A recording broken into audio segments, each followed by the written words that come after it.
पुराने समय की बात है। एक नगर में गोपाल दास नाम का एक सेठ रहता था। वह बहुत अमीर था, लेकिन उतना ही कंजूस भी।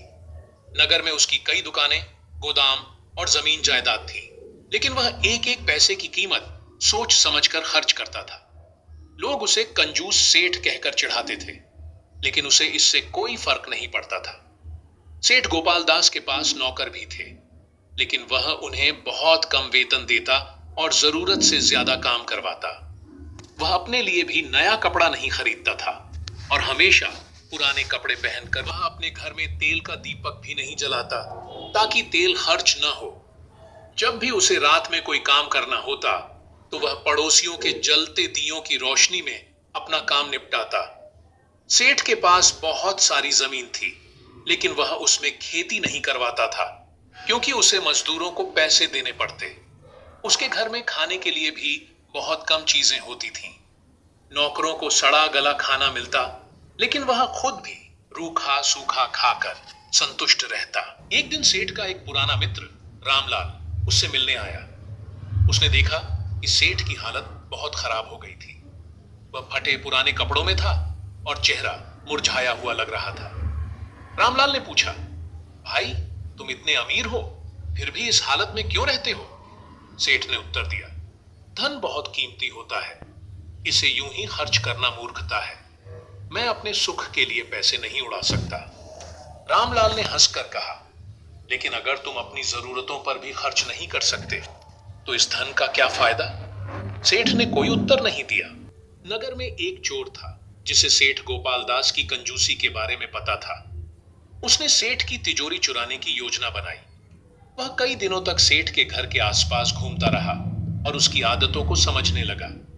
उसे यह भी पता चला कि सेठ रोज रात को अपनी तिजोरी खोलकर अपने सोने चांदी के सिक्के गिनता है और फिर उसे अच्छी तरह से छुपा देता है। एक रात चोर चुपके से सेठ के घर में घुस गया। सेठ अपनी तिजोरी के पास बैठा हुआ था और अपने सिक्के गिन रहा था। तभी चोर ने सेठ से कहा, सेठ जी, मैं आपकी तिजोरी चोरी करने आया हूँ। सेठ डरकर बोला, मुझे मत लूटो, यह मेरा वर्षों की मेहनत का धन है। चोर हंसकर बोला, लेकिन तुम तो इसे खर्च भी नहीं करते। ये सोना और चांदी बस यहीं पड़ा रहता है, इससे तुम्हें क्या फायदा? सेठ ने जवाब दिया, यह मेरा भविष्य सुरक्षित रखता है।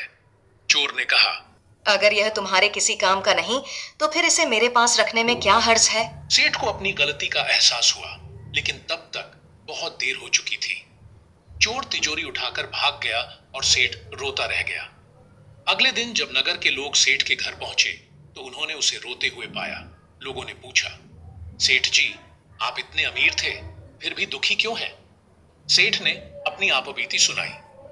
तब नगर के एक बुजुर्ग ने कहा, सेठ जी, यह तो अच्छा हुआ कि चोर ने आपकी तिजोरी ले ली।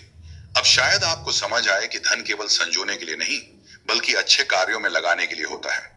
सेठ को अपनी गलती का एहसास हुआ। उसने फैसला किया कि वह अब अपनी संपत्ति का सही उपयोग करेगा। उसने गरीबों की मदद करनी शुरू की, नौकरों का वेतन बढ़ाया और जरूरतमंदों को भोजन देने लगा। धीरे धीरे सेठ की खुशी लौट आई। अब वह अकेले सिक्के गिनने की बजाय दूसरों की भलाई में धन लगाने लगा। उसके इस परिवर्तन से पूरा नगर खुश हो गया। धन का सही उपयोग ही उसकी असली कीमत होती है। अगर धन को केवल संजो कर रखा जाए और खर्च न किया जाए, तो उसका कोई लाभ नहीं।